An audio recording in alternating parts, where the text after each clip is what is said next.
하고요. 말씀도 제가 약간 주제를 좀 청년들 쪽으로 좀 돌렸어요. 그래서 오늘 우리 설교 제목이 우리 결혼할까요? 가슴 설레는 청년들만 가슴 설레는 제목으로 잡아봤습니다. 그래서 올해 보니까 5째 주가 오늘 말고 한 2번 정도 더 있는 것 같아요. 7월 달에 있고 10월 달인가에 한 번 있는 것 같습니다. 그래서 이번에는 주제들 계속 이쪽으로 잡겠습니다. 그래서 다음번에는 성경이 말하는 연애의 가이드, 보석 찾기, 배우자 찾기, 배우자를 사냥하라, 뭐 이런 주제로 잠깐 말씀을 전하도록 하고요. 오늘은 그냥 개괄적으로 좀 서론적인 부분을 좀 다뤄볼까 합니다. 누구에게나 자신만의 이상형이 있습니다. 그죠? 여러분들도 소시적 한번 생각해 보시기 바랍니다. 물론 우리 어르신들 너무 힘들던 시절을 살아가지고 가난하고 못 먹고 못 살던 시대니까 그때 뭐 이상형이라는 게 있었겠습니까? 그저 이상형이란 밥 굶기지 않고 잘 먹여주는 사람이 이상형이었을 그런 때였으니까. 그러나 그래도 여러분들 마음 가운데 그래도 심쿵하게 했던 그런 이상형들이 있었을 것입니다. 저에게도 이상형이 있었습니다. 이거 말 잘해야 되는데 이거 큰일 났다. 이거 얘기를 꺼내놨는데 이거 순간 실수라는 거예요. 저의 이상형은 어릴 때 제가 좋아했던 그 애니메이션이 있어요. 만화 영화가 있었는데 은하철도 999라는 애니메이션이었는데 거기 여자 주인공의 메텔이라는 여인이 있어요. 금빛 머리를 이 발끝까지 휘날리면서 속눈썹은 이렇게 길고 눈은 이따만 해가지고 눈망울이 막 초롱초롱하고 막 그 눈에 빨려들 것 같고 그 청순한 외모에 하여튼간 보기만 해도 가슴이 쿵쾅 뛰게 했던 여인이 있었습니다. 그런데 만화 속의 여인이었습니다. 지금도 근데 메텔 모습을 보면 참 그렇게 좋을 수가 없어요. 그래서 그런지 저는 이 생머리 긴 여인을 되게 좋아했어요. 근데 우리 집사람이 지금 머리 저런데 사실은 처녀 때 머리가 한 여기까지 생머리 길었거든요. 애 낳고 나서도 제가 머리를 못 깎게 했어요. 지금도 머리를 잘 못 자르게 합니다. 우리 딸도 그러고요. 제가 머리를 못 자르게 해요. 그래야지 좀 어떻게 근접이라도 해볼까 싶어가지고. 그 다음에 이제 아마 저랑 동감하시는 분들이 있을 거예요. 예전에 영화 배우 중에 로미오와 줄리엣에 나왔던 올리비아 화세. 감정들이 메마르셨나? 삶이 많이 각박하죠? 올리비아 화세라는 여자 배우가 있습니다. 옛날 버전의 그 로미오와 줄리엣에서 줄리엣 역할을 맡는데 긴 생머리 아주 길고 눈이 정말 예쁘고 제가 지금까지 본 서양 배우 중에서 가장 예쁘다고 생각하는 배우가 올리비아 화세라는 배우인데요. 그래서 저 학교 다닐 때는 책받침에 소피 마루소, 브룩 실즈, 피비 캐츠 더불어서 가장 많이 그 얼굴이 올라왔던 인물이 올리비아 화세라는 여자 배우였습니다. 그 외에 여러 가지 이상형들이 있겠죠. 요즘 우리 청년들에게는 뭐 태양의 후예 송중기? 벌써 눈빛이 달라져요. 그다음에 우리 형제들 같은 경우에는 뭐 요즘 대세 뭐 설현, 뭐 쯔위, 그죠? 아닌가요? 왜 나만 좋아하지? 하여튼 각자에게 자기 이상형들이 다 있을 것입니다. 자기가 좋아하는. 앞에서 멍 때리고 있는 자네 이상형은? 여기서 말 잘해야 된다. 힌트 줄게. 우리 엄마예요. 그래야 돼. 자네 이상형은? 엄마랍니다. 자, 그 옆에 똑같이 멍 때리고 있는 당신의 이상형은? 응? 안 들려. 공유? 신랑 어딨어? 자, 자기만의 이상형이 누구나 다 있습니다. 그죠? 그런데 이 이상형은 나중에 우리가 배우자를 선택하는 데 있어서 많은 영향을 미치면서 동시에 전혀 반대의 영향을 미칠 수 있어요. 이게 역기능으로 나타날 때가 있다라는 것입니다. 그래서 오늘 그것들을 좀 잠깐 살펴볼까 합니다. 보통 배우자를 선택하는 기준들이 나름대로 있는데, 그래서 예전에 그런 얘기들이 있었잖아요. 얼굴이 예쁘면은 3개월 가고 성격이 좋으면 3년이 간다라는 얘기가 있어요. 그리고 음식 솜씨가 좋으면 평생 간답니다. 이런 것처럼 각자가 가지고 있는 그런 기준들이 있어요. 아무튼 우리의 여성상이나 남성상은 대체적으로 현실적이지 못하고 신앙적이 못한 것들이 많을 때가 있다라는 것입니다. 제가 청년 사역을 하면서 청년들한테 많이 물어봐요. 이상형이 뭐냐라고, 누구냐라고 물어봤을 때 제 이상형은 누굽니다라고 대답할 때 성경의 인물이 나오는 적이 거의가 없어요. 보면 청년들이 아까 말씀드렸던 것처럼 주로 연예인들 아니면 어떤 좀 특별한 그런 사람들이 주로 이상형으로 나오지, 성경에 나오는 이 성경적인 인물들이 이상형으로 나올 때가 거의 없습니다. 그렇다면 우리 믿음의 청년들의 결혼관, 이성관이 어찌 해야 되느냐라는 게 오늘 본문이 우리에게 그것을 교훈하고 있습니다. 하나님은 오늘 본문에서 이런저런 조건들 다 제껴두고 우리가 내세우는, 하나님 나에게 있어서 조건은 이런 것입니다. 내 배우자의 조건, 나의 이상형의 조건은 첫째 뭐 둘째 뭐 셋째 뭐 쫙 있는데 하나님은 이런 모든 것들을 다 제껴놓으시고 가장 우선적으로 그리고 결론적으로 한 가지를 말씀하십니다. 그것은 가나안 족속 딸 중에서 내 아들을 위하여 아내를 택하지 말고 내 고향 내 족속에게로 가서 내 아들 이삭을 위하여 아내를 택하라라고 말하고 있다는 것입니다. 이 말은 하나님을 알고 있는 사람 중에서 배우자를 선택하라는 것입니다. 하나님을 알지 못하는 사람에게서 배우자를 선택하지 말라는 다소 오늘 말씀드리는 것 때문에 상처받거나 혹시 오해하지 않으신 분들이 계셨으면 좋겠어요. 나는 안 믿는 신랑하고 사는데, 나 안 믿는 남편하고 결혼했는데, 그 부분을 제가 책망하는 부분이 아니에요. 앞으로 청년들의 결혼관에 대해서 이야기하고 있는 것이니까 여러분들 이 부분들에 대해서 오해가 없으시기 바랍니다. 모든 사람들은요, 사랑받고 사랑하기를 원합니다. 사랑받기만 원하는 사람 없고요, 사랑하기만 원하는 사람이 없다라는 거예요. 잘 생각해 보시기 바랍니다. 사랑받기 원하고요, 사랑하기도 원한다라는 거예요. 내가 누군가를 사랑하고 싶고요, 누군가에게 사랑받고 싶다라는 거예요. 이게 하나만 있지 않아요. 이게 뭘 말씀드리려고 하냐면은, 이건 굉장히 건전하고 자연스러운 사람의 욕구예요. 하나님께서 우리에게 준 감정을 주셨는데, 이 감정은 우리가 감정을 터부시할 필요가 없어요. 이게 하나님께서 우리에게 선물로 주신 거예요. 우리가 신앙생활하고 우리의 삶이 좀 더 풍성해지라고 하나님께서 우리에게 선물로 주신 것이 감정인데, 그 중에 하나가 대표적인 게 사랑이라는 감정이에요. 그래서 우리가 사랑받고 싶고 사랑하고 싶은 감정은, 이건 굉장히 건전하고 이거는 자연스러운 욕구입니다. 그런데 문제는 뭐냐면은, 이 사랑이 아주 강력한 힘을 가지고 있다는 게 문제예요. 다른 감정에 비해서 이 사랑은 때로는 절제하지 못하고 주체하지 못할 정도로 아주 불같이 타오르는 아주 뜨거운 힘을 가지고 있다라는 것입니다. 이 강력한 힘이기 때문에 문제는 우리가 사랑을 시작하기 전에 분명히 생각할 것이 있다라는 것입니다. 일단 사랑이 시작되면 이 사랑의 강력한 힘 때문에 우리가 이것을 내 의지로 이끌어갈 수가 없기 때문에, 사랑이 시작되기 전에 하나님으로부터 말미암은 사랑의 의미와 또 하나님 나라 밖에서 맺어지는 사랑의 결과들을 반드시 짚어봐야 된다는 것입니다. 그렇다고 우리 믿는 사람들이 불신 친구들과 사귀어서는 안 된다는 게, 학교 가서 너 교회 다니니 안 다니니? 난 너하고 친구 안 해. 뭐 직장에 가서 교회 다니십니까? 안 다닐 때 그럼 친구 안 해. 뭐 동료 안 해. 이러라는 것이 아닙니다. 성경은 그리스도인들이 스스로 고립시켜서는 안 된다라고 분명히 말하고 있어요. 너희는 세상의 빛과 소금이다라고 말하고 있어요. 세상에서 떠나서 살라고 말하지 않고요, 너희는 세상 속에서 빛과 소금이다라고 주님은 분명히 말씀하고 있다는 거예요. 세상 안에서 우리는 살아가게 되어 있습니다. 그런데 우리 자신들, 우리들만의 공동체에 우리를 가두어 놓으면 우린 굉장히 무기력한 존재가 된다라는 것입니다. 이스라엘이 그랬어요.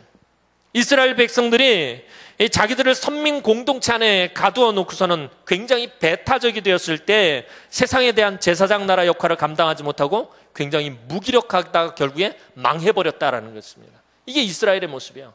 유대인만 구원받았다, 우리만 선택받았다, 그러니까 우리끼리 으쌰으쌰 잘하고 잘 살아야 된다라고 그러고서 완전히 배타적인 그런 공동체가 되었을 때 이스라엘은 아무런 영향력을 세상에 발휘하지 못하고 그냥 망해버렸다는 거예요. 원래 하나님께서 이스라엘을 선택하신 목적이 뭐예요? 그들을 통해서 세상에 하나님 나라를 나타내는 것이에요. 하나님 나라를 보여주는 거예요. 하나님 나라에 영향력을 미치는 것이었어요. 그런데 그들을 스스로가 배타적인 공동체가 되면서 망해버렸다는 거예요. 아무런 힘도 발휘하지 못하고. 우리는 살아가면서 믿지 않는 사람들과 이웃이 되고 또 친구가 되어야 하고 그리스도의 사랑으로 사랑해야 하고 함께 생활하며 그리스도께 그들을 분명히 인도해야 합니다. 그러나 믿지 않는 사람들과 사회적 교류가 영적인 타협을 초래해서는 안 된다라는 거예요. 안 믿는 사람들하고의 그 관계성, 그 교제 속에 영적인 타협이 있어서는 안 된다라는 것입니다. 무슨 얘기냐면 다니엘을 살펴보시기 바랍니다. 다니엘을 한번 보시기 바랍니다. 다니엘은 비록 세상의 왕이었던 느부갓네살의 신하가 되었어요. 그죠? 하나님을 알지 못했던 느부갓네살이란 왕의 신하가 되었지만 이건 다니엘의 일반적인 삶이에요. 그가 그냥 일반적으로 살아가는 삶이에요. 그래서 느부갓네살 왕의 신하가 되었어요. 하지만 왕의 진미와 그가 마시는 포도주로 자기를 더럽히지는 않았다라는 거예요. 이거는 영적인 부분이다라는 거예요. 일반적인 삶과 영적인 부분에 다니엘 분명히 구분이 되었다라는 거예요. 그리스도인들이 세상 속에서 살아야 하지만 세상에 속해서는 안 된다라는 거예요. 우리 청년들이, 우리 그리스도인 청년들이, 우리 크리스찬 청년들이 이 세상 속에서 in the world예요. 세상 속에서 살아야 하지만 그건 되지만 of the world, 세상의 일부가 되어서는 안 된다라는 것입니다. 우리 분명히 구별된 삶을 살아야 합니다. 하나님께서는 우리가 구별된 삶을 살기를 원하시기 때문입니다.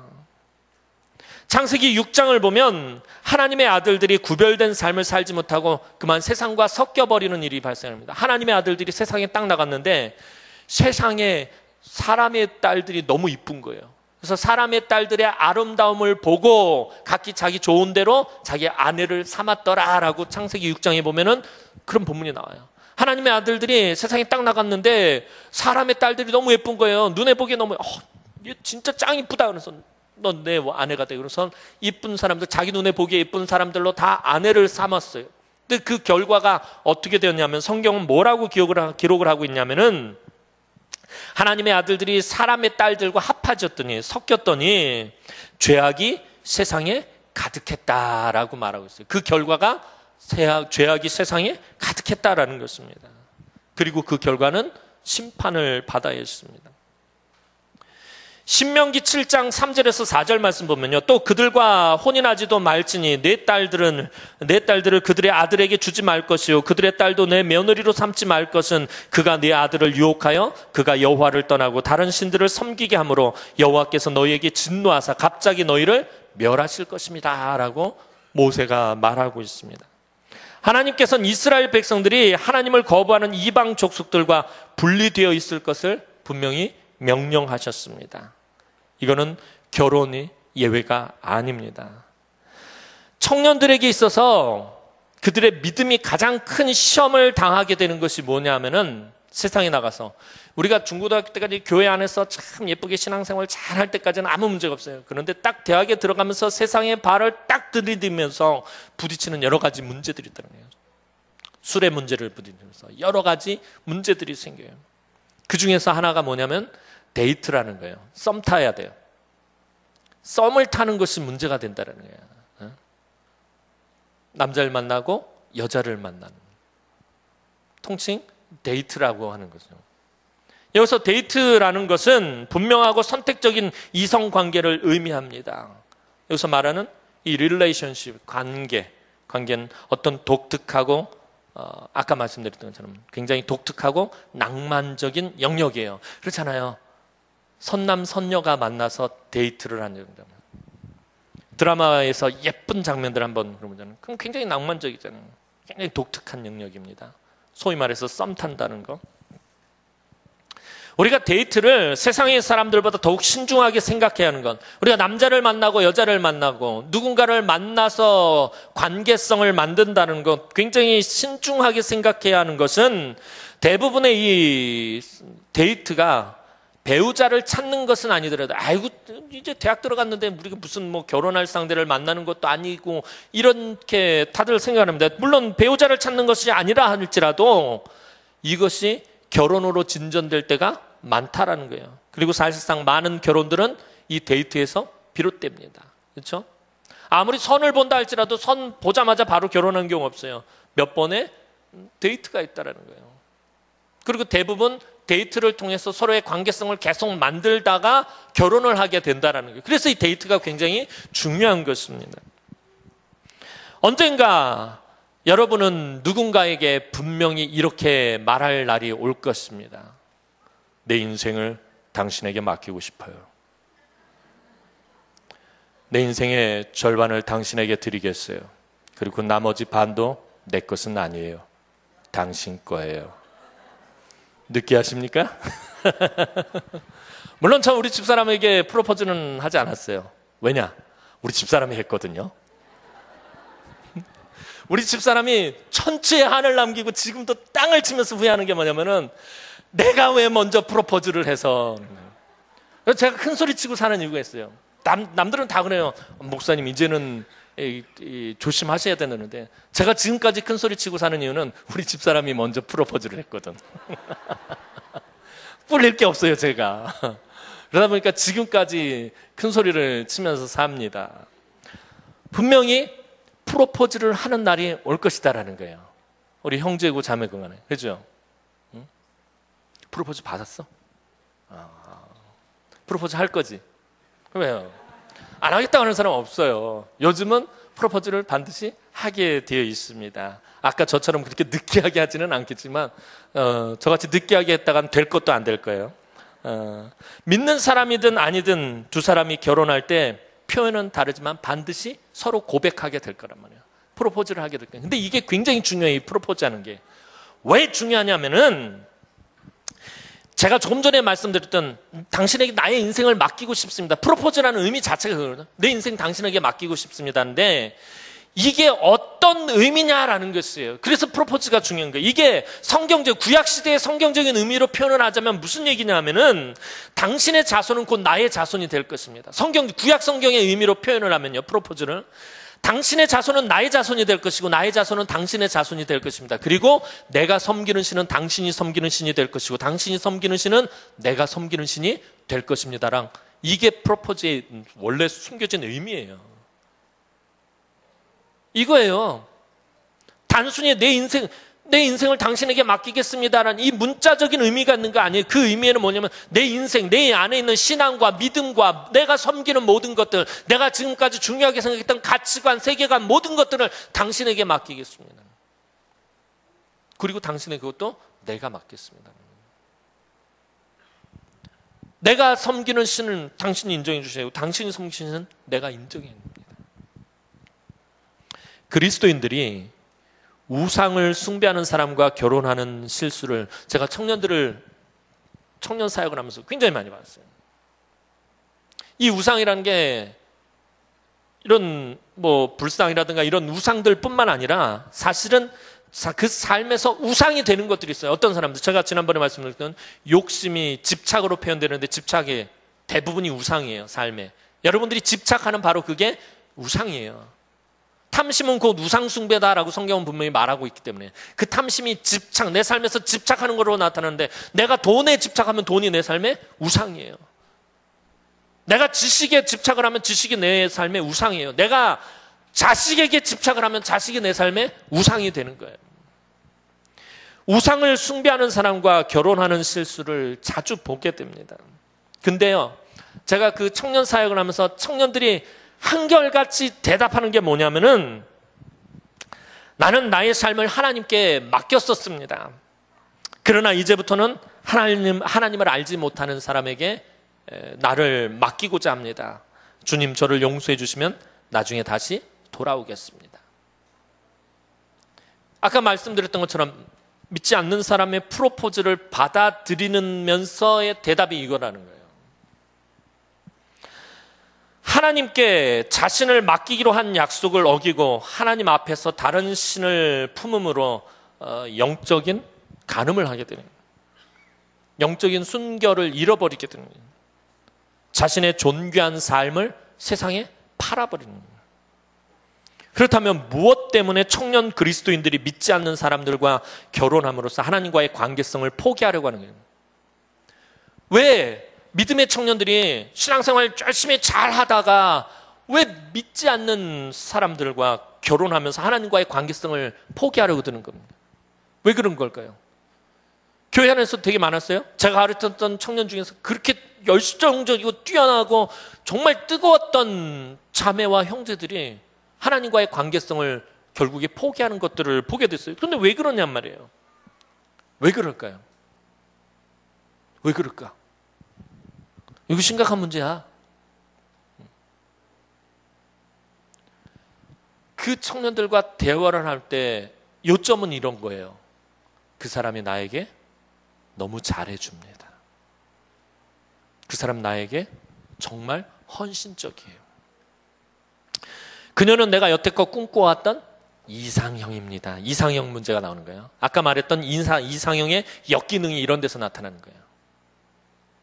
이상형인데 하나님을 알지 못하는 거예요. 이상형을 만난다는 게 쉽지가 않잖아요. 이상형을 만났기 때문에 포기할 수가 없는 거예요. 물론 그리스도인이 아니라는 것만 빼고는 정말 최고의 배우자감입니다.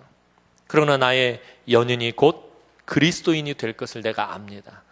제가 하나님을 알지 못하지만 나로 인해서 저 사람이 하나님을 알게 될 것입니다. 이게 대부분의 청년들이 저에게 한 대답이었어요. 그냥 다르게 표현하면 이거예요. 제가 전도할 거예요. 제가 전도해서 믿게 만들 거예요.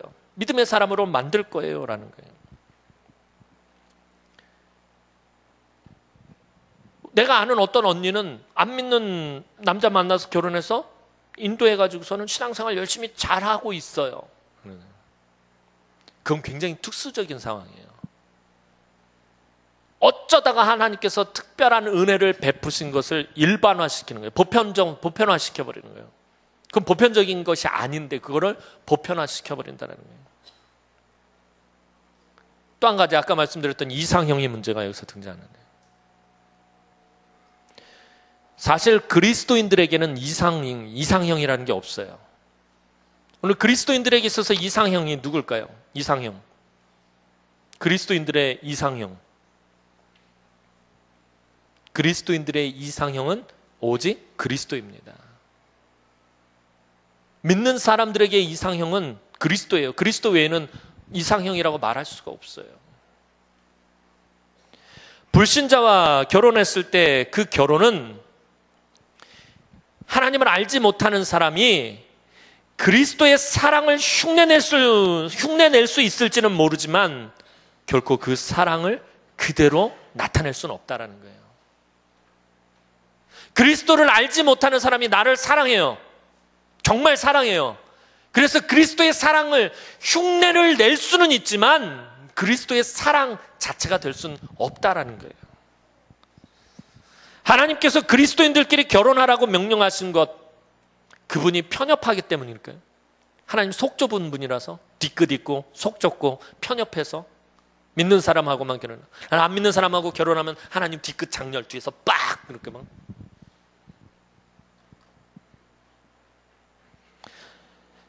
오히려 하나님은 세상으로부터 우리를 보호하시고 하나님의 심판으로부터 우리를 보호하시기 원하십니다. 하나님께서 결혼을 아름답게 창조하셨다면 하나님은 분명히 처음에 아담과 하와를 결혼시키면서 결혼이라는 것을 아름답게 하나님께서 창조하셨어요. 그렇다면 그 아름다움을 덜 누리려고 하는 것은 아주 어리석은 일이다라는 것이에요. 남자와 여자가 만나서 아까 말씀드렸던 것처럼 사랑이란 감정 하나님께서 분명히 선물로 주신 것이에요. 사랑하는 것 되게 아름다운 모습이에요. 교회 안에서도 보면 그래요. 청년들이 참 형제 자매가 둘이서 아름답게 예배하는 모습, 둘이 서로 위해서 기도하면서 그 교제하는 그 모습이 얼마나 아름답습니까? 얼마나 귀합니까? 그 아름다움을 넘어서서는 안 된다라는 거예요. 내가 불신자들과 결혼하지 않을 거라면, 그러잖아요. 목사님, 저는 믿는 사람하고 결혼할 거예요. 그런데 믿지 않는 사람하고 데이트하는 건 괜찮잖아요. 내가 연애하는 건 괜찮잖아요. 나는 믿는 사람하고 결혼할 건데 연애는 믿지 않는 사람하고 하는 거 괜찮잖아요. 어차피 나는 믿는 사람하고 결혼할 거니까. 하여튼 제가 청년생 하면서 별소리를 다 들었어요. 이런 황당한 소리 있던가. 난 믿는 사람하고 결혼할 건데 연애는 믿지 않는 사람하고 할 거예요. 이게 뭔 소리야, 진짜. 그렇다면 내가 믿지 않는 사람과 결혼하지 않을 거라면서 왜 그 사람하고 데이트를 하려고 하는 것입니까? 왜 연애를 하려고 하는 것입니까? 아까 나왔던 얘기가 또 다시 반복돼요. 그 사람 뭐라고 하면 나는 그 사람을 전도하기 위해서 그러는 거예요. 대부분이 그렇게 얘기합니다. 사실 우리 청년들이 불신자들과 데이트를 하면서 그리스도의 증인이 될 수도 있을 겁니다. 우리 청년들이 세상에는 학교나 직장에서 믿지 않는 사람하고 데이트를 하면서 연애를 하면서 그리스도의 증인이 될 수도 분명히 있어요. 그러나 분명히 해야 할 것은 여러분이 그리스도의 종이 되어야 하지 자신의 정욕의 종이 되어서는 안 된다라는 것입니다. 사랑하고 사랑받고자 하는 욕구, 아까 말씀드렸잖아요. 난 사랑하고 싶고 나 사랑받고 싶은 이 감정, 이 사랑의 힘이 굉장히 세다고요. 연애를 해본 사람들은 알잖아요. 자다가도 보고 싶고 밥 먹다가도 생각나고 그러네요. 제가 우리 집사람하고 연애할 때 그랬다니까요. 우리 집사람 집에다 데려다 주고 나서는 집 앞에 딱 가서 나 우리 집까지 데려다 주면 안 돼? 그러면 또 우리 집사람이 저를 우리 집까지 데려다 줘요. 그럼 내가 또 우리 집 앞에서 여기까지 왔네. 내가 당신 데려다 줄게. 그리고 또 그랬잖아. 밤새 왔다 갔다만 해요. 근데 힘든 줄도 몰라요. 사랑의 힘이 그런다니까요. 늘 생각나요. 늘 같이 있고 싶고 늘 보고 싶고. 책장을 딱 넘기면 우리 집사람 얼굴이 툭 튀어나와요. 해롱해롱. 전철 타고 오는데 전철 손잡이 동그란 거 흔들리는데 집사람 얼굴이 거기서 툭툭 튀어나오는 거야. 이런 경험들을 안 해보셨구나. 연애를 안 해보고서는요, 여러분들 그리스도의 사랑을 논해볼 수가 없는 거예요. 여러분들 중요한 거예요, 진짜로. 근데 왜 이 말씀을 드리냐면 내가 사랑하고 싶고 사랑받고 싶은 이 욕구가 때로는 나의 의지를 넘어서는 아주 강한 힘이 된다는 거예요. 내 의지를 꺾는 힘이 된다는 거예요. 내가 공부를 열심히 해야 되는데 이 사랑받고 사랑하고 싶은 욕구가 내가 공부를 해야 된다는 의지를 꺾어버려요. 사실은 제가 금요철회 때도 말씀드렸지만 신대원을 3번을 떨어졌어요. 다들 눈빛이 이상하세요. 저런 사람이 우리 담임 목사야? 그런데 처음에 뚝 떨어지고 그러니까 우리 어머니가 저쪽에서 이렇게 딱 보더니 안 되겠다 싶으셨던 거예요. 저 녀석이 정신을 못 차리고 있다는 해서 우리 어머니가 낼름 결혼을 시켜버렸어요. 우리 집사람하고 저를. 빨리 결혼을 시켜버려야지 저기 맘 잡고 공부하겠다라고 하셔서. 왜 그런 거예요? 우리 집사람한테 감정이 푹 빠져가지고 아무것도 못하고 있는 거예요. 내가 내 의지를 넘어서 버렸다는 거예요. 아무것도 못하게 만들어버리는 거예요. 그래서 위험하다라는 거예요. 제가 예전에 좋아했던 영화 중에 시네마 천국이라는 영화가 있습니다. 정말 아름다고 정말 좋은 영화예요. 근데 그 영화의 압권은 뭐냐면은 맨 마지막에 가면은 아주 독특한 장면이 나와요. 그 영화 줄거리 이렇게 살펴보면은 알베르토라는 어떤 마을의 영화 기사가 있고요. 그를 따르는 토토라는 조그만 소년이 있는데 그 마을의 영화 기사가 영화를 이렇게 마을에 상영하기 전에 꼭 그 마을 신부가 와서 검열을 해요. 그래서 영화에 키스하는 장면이 있으면 다 잘라! 그래서 가위로 다 잘라버려요. 그래서 영화에 키스하는 장면을 다 빼버려요. 그런데 이 알베르토라는 그 영화 기사하고 토토라는 소년 사이의 우정이 이렇게 자라면서 이 알베르토가 나중에 죽을 때 토토라는 소년에게 어떤 영화 필름을 남기고 죽어요. 근데 이 토토가 굉장히 이탈리아에서 유명한 영화 감독이 되는데 자기 정체성이 문제에 빠져서 그만 슬럼프에 빠지게 됩니다. 그리고 고향에 돌아와서 그 알베르토가 남긴 영화 필름을 보면서 나중에 눈물을 이렇게 쫙 흘리는 장면이 나오는데, 그 영화 필름을 놓고서는 돌렸는데 무슨 장면이 나왔냐면 그 신부가 다 잘라 놓았던 키스 장면만 모아가지고서는 돌린 거예요. 근데 영화에 거기에 막 흑백부터 시작해가지고서는 키스 장면이 계속 나오는 거예요. 근데 그 장면이 너무 슬퍼요. 야하다라는 생각이 드는 게 아니라 너무 슬퍼요.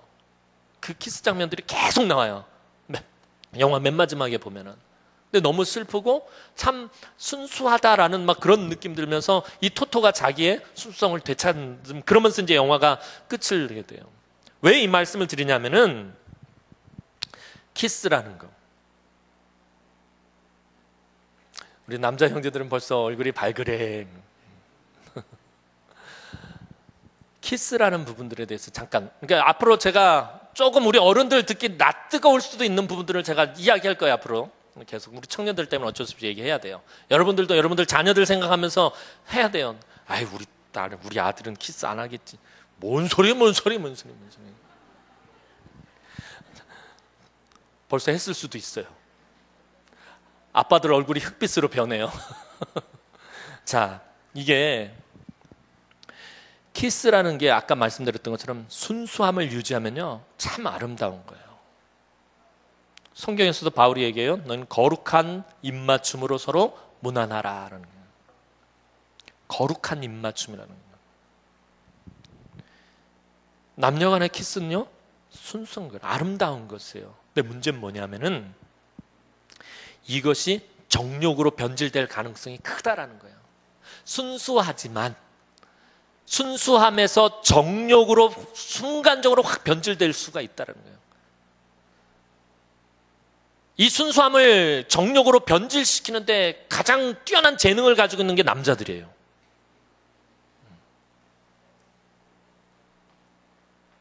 남자들 부정 못하죠? 우리 아저씨들한테는 안 물어볼게요. 우리 청년 형제들. 근데 연애를 해봤어야지 알지. 다들 상상만 하고 있어 지금.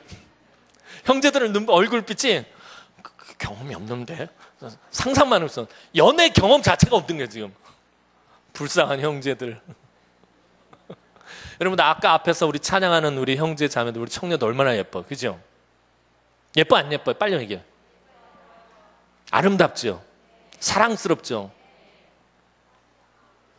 며느리 사위감 먼 데서 찾지 말아요. 여기서 찾아요.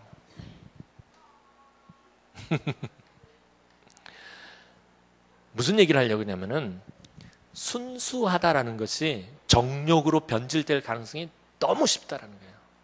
감정이 그래요. 그래서 절제하지 못하면은 순수함이 정욕으로 변하게 돼 있어요. 특히 교회 안에서 교제할 때 그런 거예요. 중요한 게 뭐냐면은 교회 안에서 청년들이 교제하다가 상처를 받고서는 문제가 뭐냐면 그러고 나면 둘 다 떠나요. 형제도 떠나고 자매도 떠나게 돼요. 그래서 절제해야 되는 거예요. 아무리 내가 이 사람하고 결혼할 것이다라고 그러더라도 절제해야 되는 거예요. 그 순수함이 언제 정욕으로 변할지 모르기 때문이에요. 그 우리 의지대로 되지 않기 때문에 그런 거예요. 그리고 연애가 아까 얘기했던 것처럼 그 데이트나 연애가 바로 결혼으로 연결되지 않을 수도 있다라는 거예요. 그냥 연애로 끝날 수도 있다라는 거예요. 내 딸이, 내 아들이 교회 안에서 누군가 형제 자매와 연애를 하는데 결혼으로까지 가는 것이 아니라 연애로 끝날 수가 있다라는 거예요. 연애로 끝났을 때 서로에게 상처가 되지 않아야 된다는 거예요.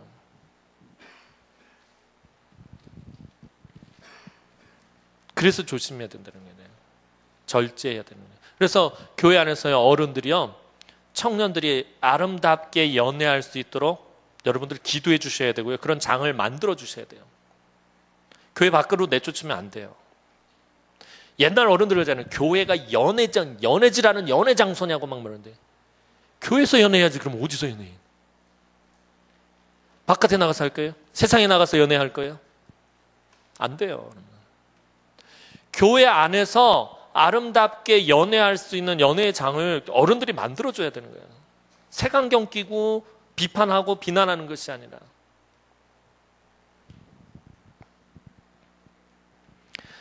그리고 우리 청년들은요, 주변의 이성 친구들에게 반드시 복음을 설명할 수 있어야 된다는 거예요.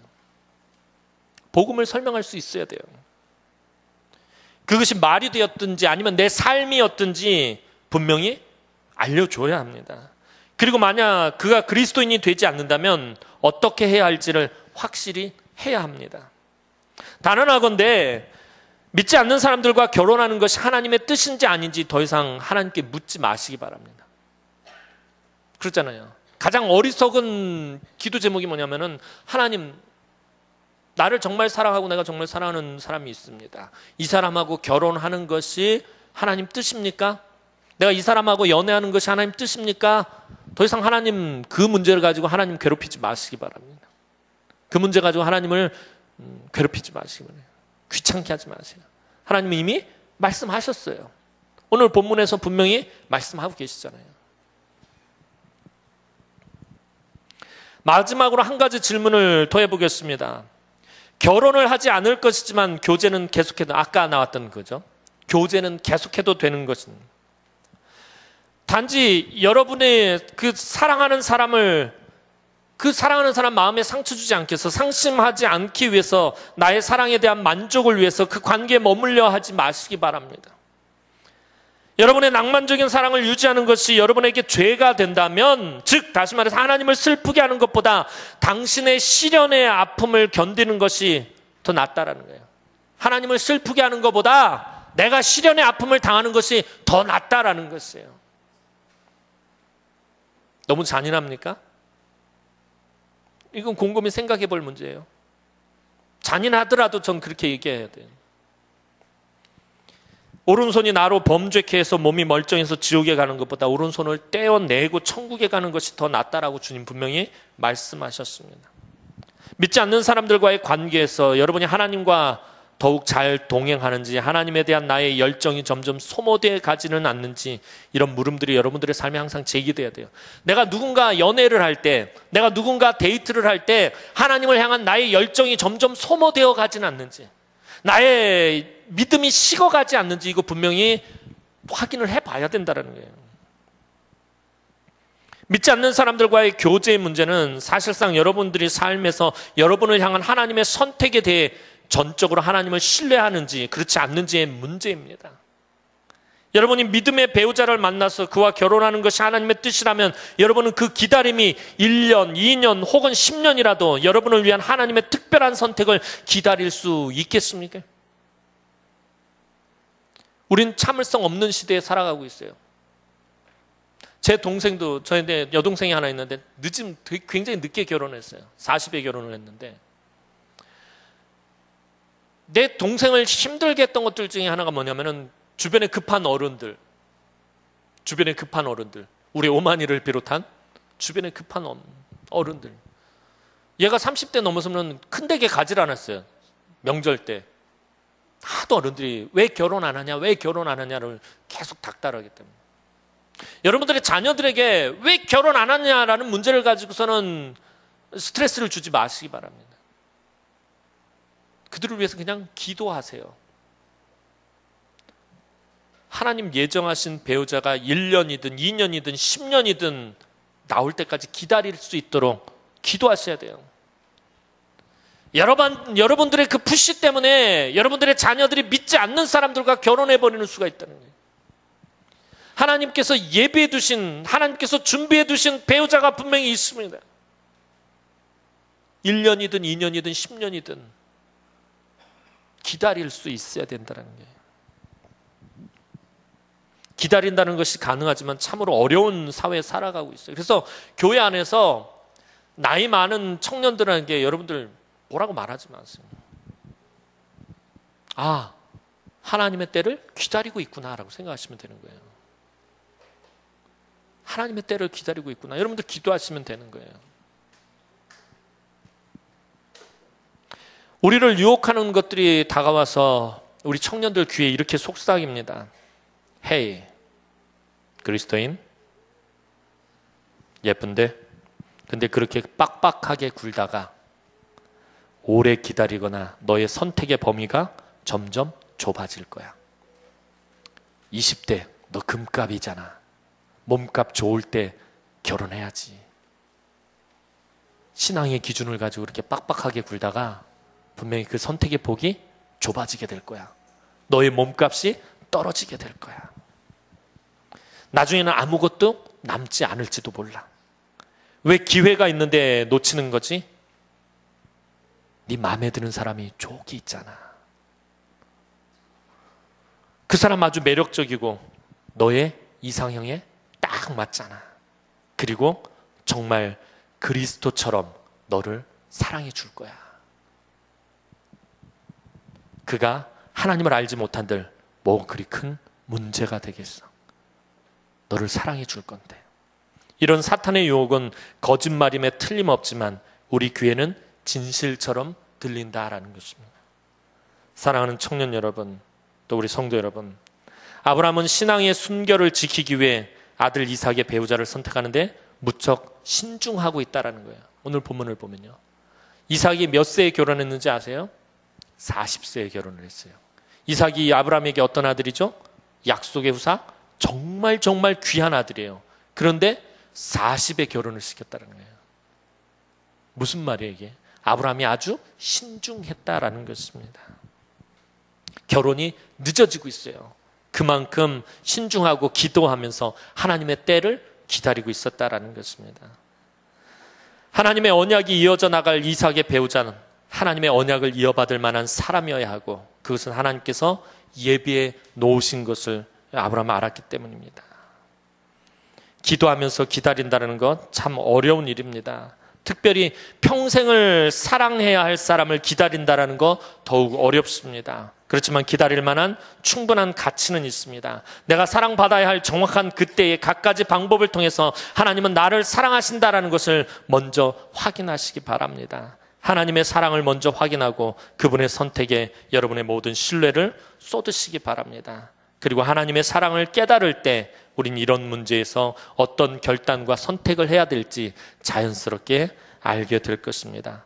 약속의 땅은 약속의 땅을 받을 자에게 돌아갑니다. 하나님의 선택받은 여러 청년들이 그 약속의 땅에서 하나님의 선택과 풍성한 삶의 은혜와 복, 특별히 믿음의 배우자를 만나서 견고한 인생의 집을 세워나가기를 주님의 이름으로 축원합니다.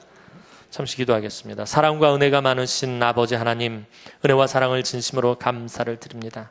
오늘 이 땅을 살아가는 많은 우리 청년들이 있습니다. 우리 젊은이들이 있습니다. 믿음의 형제 자매들이 있습니다. 저들 앞에 많은 배우자의 후보들이 있습니다. 하나님, 누구를 선택해야 할지, 무엇을 해야 할지, 무엇을 먼저 해야 될지 우리가 알지 못할 때가 많습니다. 하나님, 우리 청년들을 위해서 하나님께서 이미 오래전에 믿음의 배우자들을 또 돕는 배필을 준비해 주신 줄로 압니다. 이들이 하나님의 그 은혜와 사랑 가운데서 귀한 믿음의 배우자를 만나게 하시고, 또 아버지 하나님 귀한 믿음의 가정을 이루게 하시고, 또 믿음의 가문을 이루어 갈 수 있도록 은혜를 베풀어 주옵소서. 감사를 드렸고 예수님의 이름으로 기도드리옵나이다. 아멘.